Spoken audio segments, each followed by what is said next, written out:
We saw a shadow move across the ground, but nothing was above us. It was a fog-choked evening, the kind where the mist presses against the trees like wet silk, muting sound and softening edges until the forest feels unreal. My friends and I had been hiking for hours, searching for a trail that should have existed on the map but didn't, the GPS stubbornly flickering between no signal and searching. The path beneath our boots was damp, soft with fallen leaves and moss, but even that felt off, as if it had been rearranged since the last step. At first, I thought it was a trick of the light. The flashlight beams sliced through the fog in narrow cones, illuminating chunks of bark, rocks, and roots. The shadow moved again, low, elongated, darting across the forest floor. But there was no branch, no animal, nothing above it to cast such a shape. I froze. The sound of my own heartbeat thudded loud in my ears. My friends continued walking, unaware or pretending to be, their laughter brittle in the dense silence. I stepped closer to the shadow. It rippled as I approached, shifting slightly, subtly, like water disturbed in a pond. Each time I blinked, it seemed to pulse, elongating in impossible ways, then snapping back to its original form. I wanted to rationalize. Maybe an overhanging root, a trick of the flashlight, my imagination. But the forest itself had changed. The trees we had passed only moments ago were not where I remembered them. Some trunks leaned impossibly toward the clearing. Others vanished into fog as if they had never existed. The air was thick and wet, smelling faintly of iron and decay, with something older lurking beneath it, something I couldn't name. Every breath was heavy. The fog rolled in waves, moving deliberately, forming corridors that did not exist before. I glanced back, and the footprints we had left were gone, or perhaps never there. My friends' figures flickered in and out of view. I blinked, and one of them appeared slightly taller, their head tilted at an angle that defied the geometry of the forest. I swallowed hard and whispered, "Did you see that?" They didn't respond. Or maybe they didn't hear me. The shadow moved again. Not toward us, not away, but laterally, a slow, impossible glide across the uneven forest floor. The light from our flashlights bent around it, distorting the shape of nearby trees, making the roots look like arches or writhing limbs. My reflection in a small puddle caught my attention, and for a moment I thought I saw myself, or rather, a version of myself I didn't recognize. Crouching low, watching the shadow, unmoving yet aware. I blinked, and it was gone. I realized then that the forest was responding to us. Not passively, like an ecosystem shifting under wind or weather, but intentionally. The fog thickened in areas we tried to pass, and thinned in others, revealing glimpses of trees that should not exist. The ground pulsed faintly beneath our boots, like the memory of footsteps long erased. Whispers flitted at the edge of perception. Sometimes I thought they were my own thoughts repeated, subtly altered. Sometimes they seemed external, echoing ideas I had never spoken aloud. Time began to fragment. I tried to check my watch, but the hands spun erratically, and the numbers flickered between hours and days. The shadow remained, moving across the ground without origin, and every time I tried to follow it, it had shifted, as if the forest itself had guided it away from my gaze. The more I watched, the more the surroundings warped. A tree I passed a minute ago had shifted 20 feet to the left. A moss-covered rock I remembered touching now lay across a path we hadn't walked. My friends started whispering. Names, observations, questions that didn't make sense. I felt as if we had stepped into multiple versions of the forest layered atop one another. Reflections appeared in pools, in wet leaves, in the mist itself, always slightly wrong. Faces smiled or stared blankly, mimicking us, mocking our perception. I tried to focus on my own hands, feeling the texture of moss and bark beneath my fingers, trying to anchor myself, but even that felt distorted. We reached a small clearing, though it did not resemble any clearing we had entered before. The shadow hovered there, not solid, not absent, but in flux, stretched, compressed, bending the light around it. I felt its presence as a weight pressing the air down, making breathing difficult. I stepped forward. The ground beneath me trembled faintly, in rhythm with my heartbeat. Or perhaps it had been the shadow's pulse all along. I thought I heard movement in the trees, but the sound did not come from above. It came from around us, shifting in impossible directions, echoing footsteps that did not match our own. The fog twined around our legs as we walked, curling upward like deliberate fingers, brushing against our skin, leaving dampness and a subtle pressure that suggested attention, awareness. We turned in circles. Each time we tried to retrace our steps, the paths had vanished or folded into others. The shadow continued its silent glide across the ground, always present, always just beyond reach, as if the forest itself were guiding it. I felt my memories bending. Scenes from earlier in the hike repeated, subtly altered. A rock I had stepped over was taller. A branch I had ducked beneath now reached higher. My own reflection flickered, sometimes younger, sometimes older, layered with faces I did not recognize, yet all mine. My friends' voices rose and fell like echoes. I realized we could not trust perception here. Every tree, every branch, every fog-laden path could be subtly warped, and the shadow remained the only constant, gliding laterally, observing, bending the light around it. It was not hunting. It was patient, indifferent, vast beyond comprehension. The weight of its attention pressed into our minds, reshaping thought, memory, even time itself. I tried to call out again, but my voice emerged distorted, layered over itself, echoing in a way that made me hesitate to speak. The whispering intensified, threading through my thoughts, repeating fears and secrets I had not voiced aloud. I felt small, insignificant, yet catalogued. Every footstep, every blink, every heartbeat was recorded.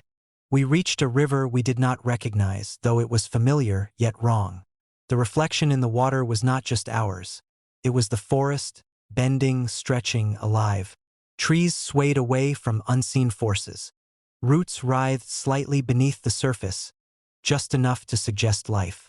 And the shadow moved across the ground, always present, always aware, always uncatchable. I understood then that the forest was not simply alive. It was sentient. It was patient. It was observing.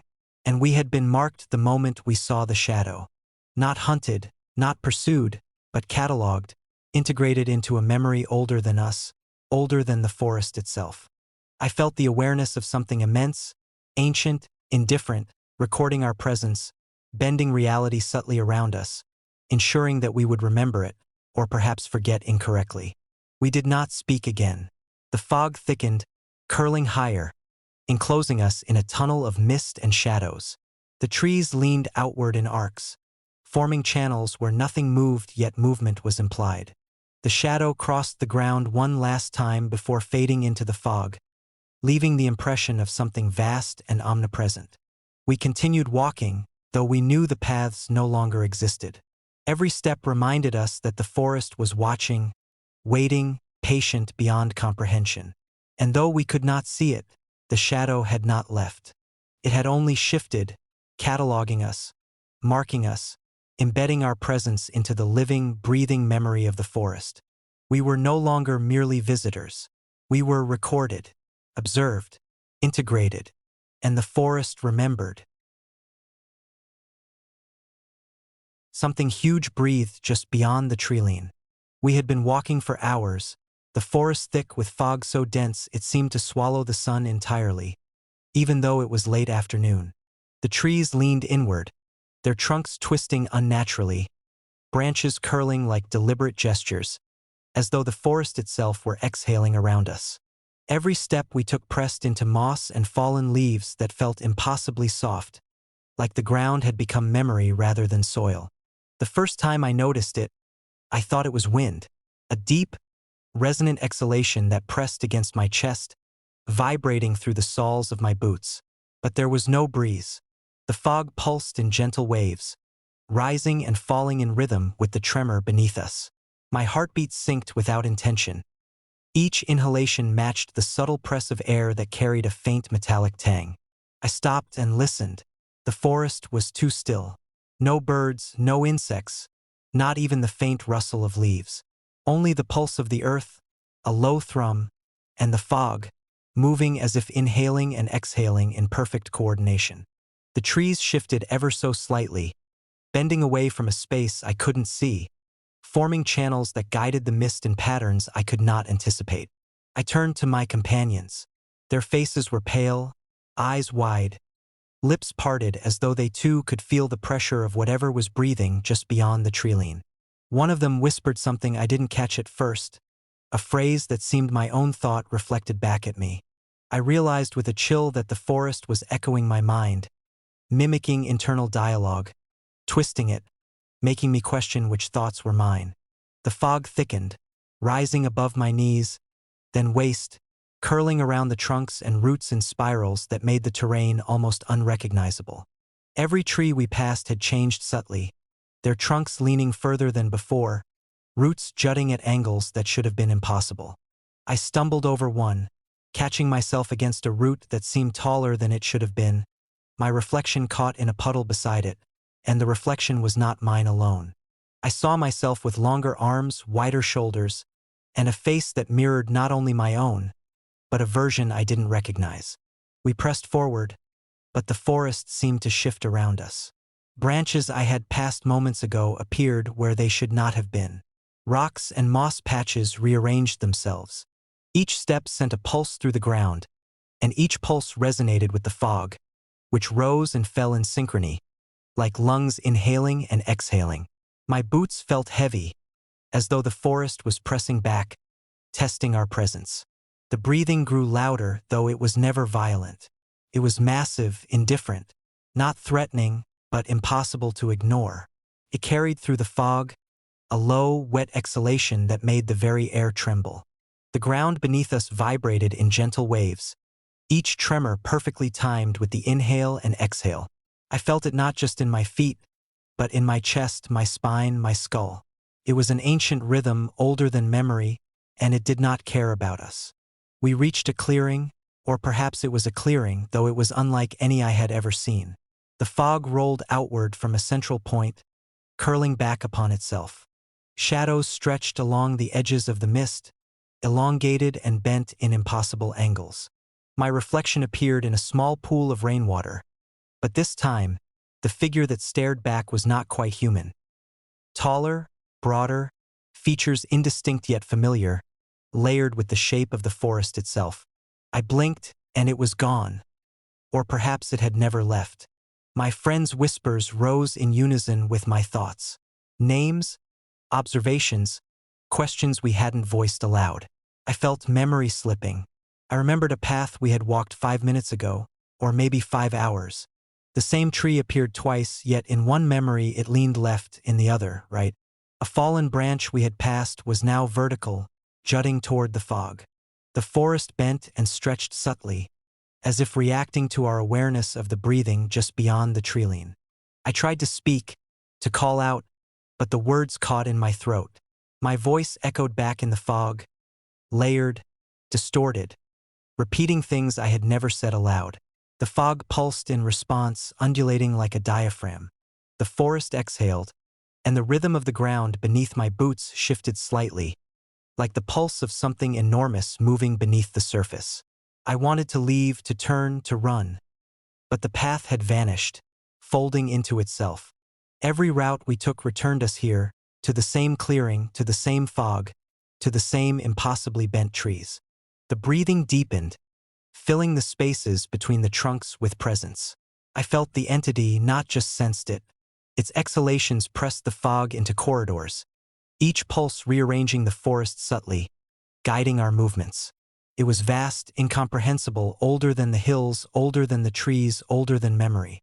I wanted to measure it, understand it, give it form, but the moment I tried, the forest shifted, the fog changed, and my perception bent back on itself. We stumbled over roots, slipped in mud, but the clearing remained constant. And the breath, so immense, so indifferent, continued, exhaling and inhaling, measuring us in ways we could not comprehend. The reflection in the pool appeared again, layered with impossible geometries, our faces merging with the shapes of the forest. I realized that the forest itself had become a threshold, and we were on the wrong side of it. The whispers intensified. They were no longer mimicking thoughts, they were comments, observations, notes on our presence. The fog curled tighter around us, folding the space, altering distances. My sense of time slipped. What felt like hours might have been minutes, minutes might have been days. And all the while, the breathing continued, slow, patient, immense. I glanced at my companions. They were pale, wide-eyed, their expressions flickering like shadows in the fog.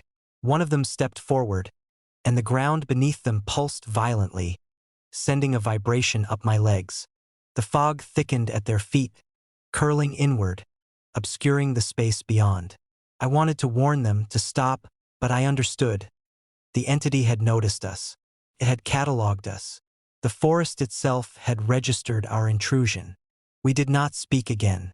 Every sound we made echoed back, distorted, layered with whispers of thought and memory. The shadows stretched toward us in impossible angles, yet never touched. The fog rose and fell with the rhythm of the enormous breath beyond the Treeline.